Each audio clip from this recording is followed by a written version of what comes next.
Dr. Mallika Goyal will be presenting a case on large peripapillary choroidal granuloma.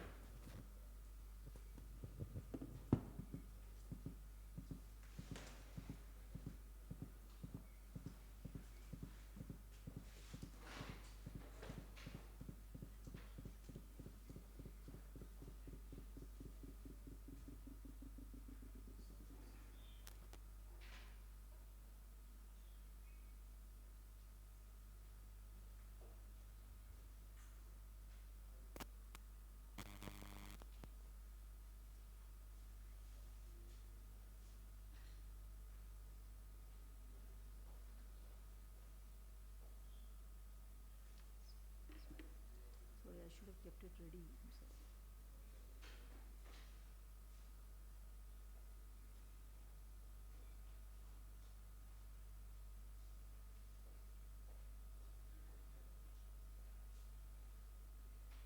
Okay, so I'll speak about a peripapillary granuloma in an immunocompetent young male.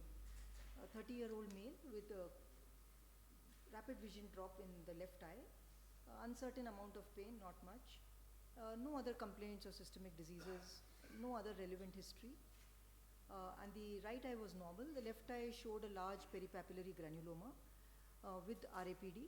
The anterior chamber was quiet, trace vitreous cells. There was a hemorrhages over the granuloma, some macular edema, and an inferior exudative retinal detachment. And the OCT through the granuloma showed the choroidal elevation.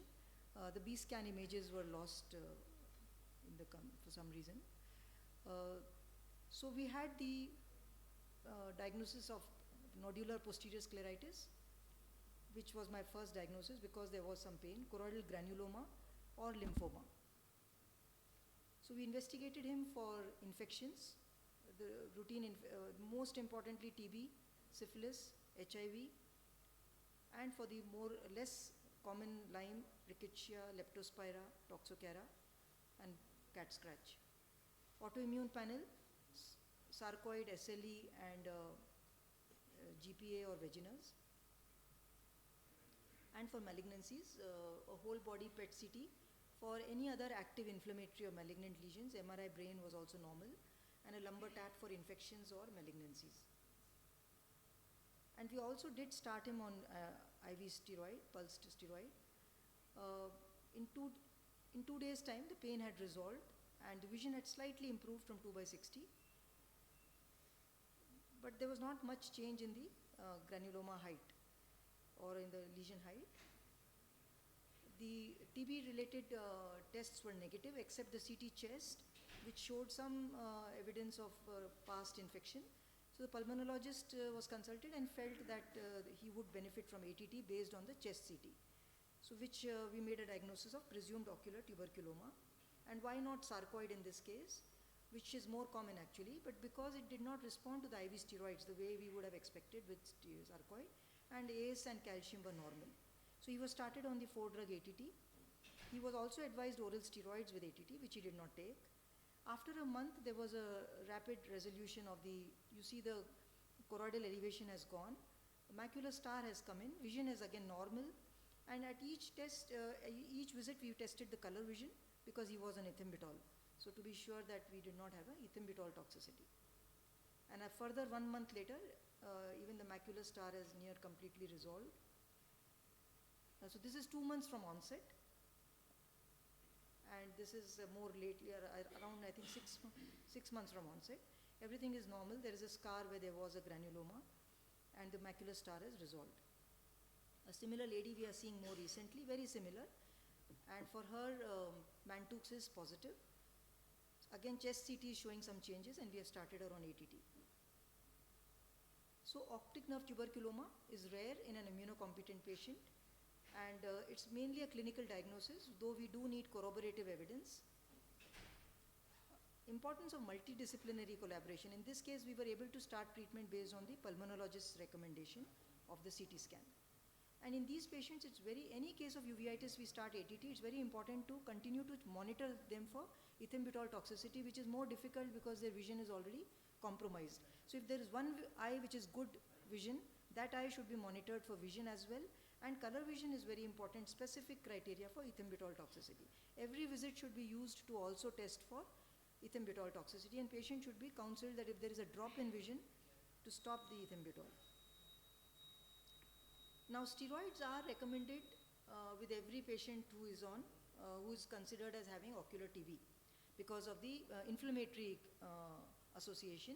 However, when we give steroid with ATT, we do not know whether the patient has responded to steroid or they have responded to ATT. So if possible, we should try to avoid steroids when we give ATT.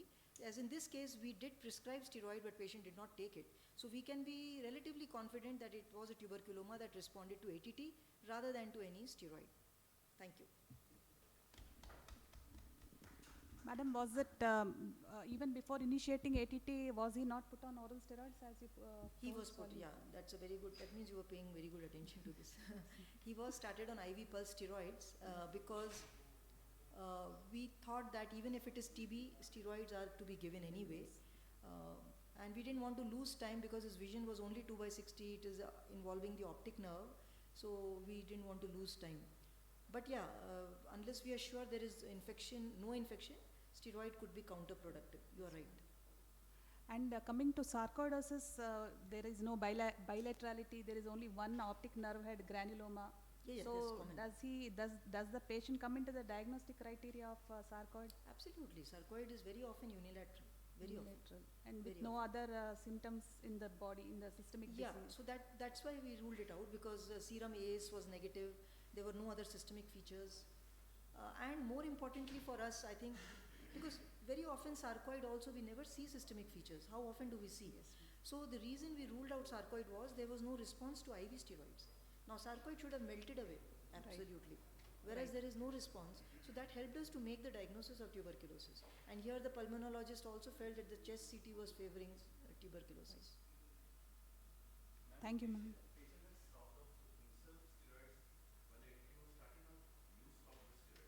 No, actually we wanted to continue oral steroids with the ATT.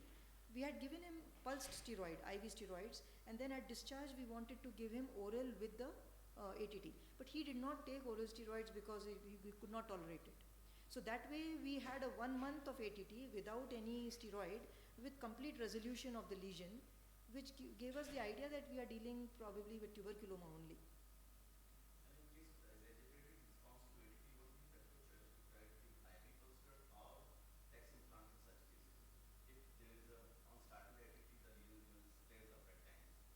Yeah. Well, initially, I think we should try oral steroids only, because intravitreal steroid is an invasive procedure. It's also costly. It also causes more cataract and possibility of raised IOP. So oral steroid is much better. We can stop it whenever we want. It's so only when oral steroid is not working or patient cannot tolerate, then only we go to intravitreal steroid. Thank you. Yeah, I think we may run out of time. That's okay. One last question. One last.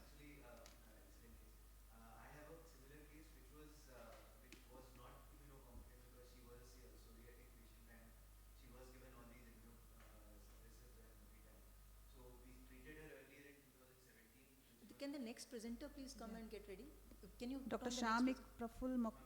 Yeah, please. So we had given her full TB course till for almost 6 months. She improved and then she was around. She again presented in 2021 with a similar lesion in the other eye. So how do we go about it? Okay, I got it. That's a very see, it's a HIV co-infection. Psoriasis. Okay. So she's still immunosuppressed. So if she's immunosuppressed and she's incompletely treated, she disappeared. Yes. 6 months of treatment maybe. So minimum is 9 months even in an immunocompetent person. And then in immunocompromised, it may be required for 12 months. And then we don't know whether it was a complete 4-drug or 2-drug or what was happening. She may not even have taken 6 months, we don't know. So if TB treatment is incomplete, patient is immunocompromised, we do expect recurrences. Even in an immunocompetent, we may have recurrences. ATT only reduces the incidence of relapses, but it does not completely eliminate relapses. So we may have to give ATT repeatedly in a person's lifetime. Even immunocompetent, but definitely immunocompromised. And then we are talking of incomplete treatment. So this is expected. Actually, I would say this is expected. But then we continue again and again. Absolutely, but this time we make sure she takes complete treatment, 4-drug ATT under observation, 9 to 12 months. That will reduce her risk of future recurrences but not eliminate the risk. Thank you.